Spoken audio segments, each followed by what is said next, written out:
Patuloy pa rin ang tulong na ibinibigay ng Department of Social Welfare and Development sa mga kababayan nating naapektuhan dahil po sa tumamang lindol sa Mindanao. Isa na rito ang pagbibigay ng psychosocial support, lalo na sa mga bata. Yan ang ulat ni Floyd Brenz.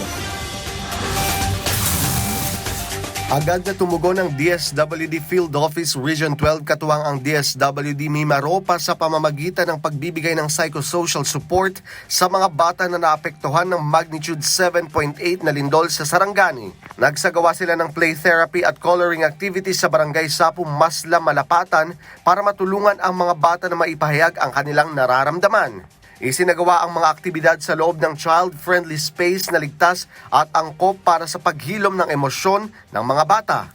Layunin ng ahensya na mabawasan ang trauma at maibalik ang pakiramdam ng seguridad ng mga apektadong kabataan. Umabot na sa halos 500 family food packs at nasa halos 10,000 ready-to-eat food boxes at nasa mahigit 10,000 non-food items ang naipamahagi sa mga lugar na labis na naapektuhan ng magnitude 7.8 na lindol sa Mindanao.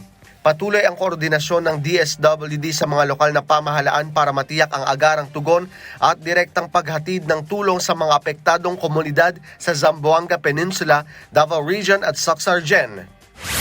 Unti-unti nang bumabangon ang mga pamilyang naapektuhan ng magnitude 7.8 na lindol sa 10 cities sa Barangay Jose Abad Santos sa pamamagitan ng patuloy na suporta ng DSWD Field Office Region 11. Sa pamamagitan nito ng mga orientation, consultation at earthquake drills, lumalakas ang kanilang kaalaman at kumpiyansa para harapin ang mga aftershock at iba pang emergencies. Floyd Brenz para sa Bayan.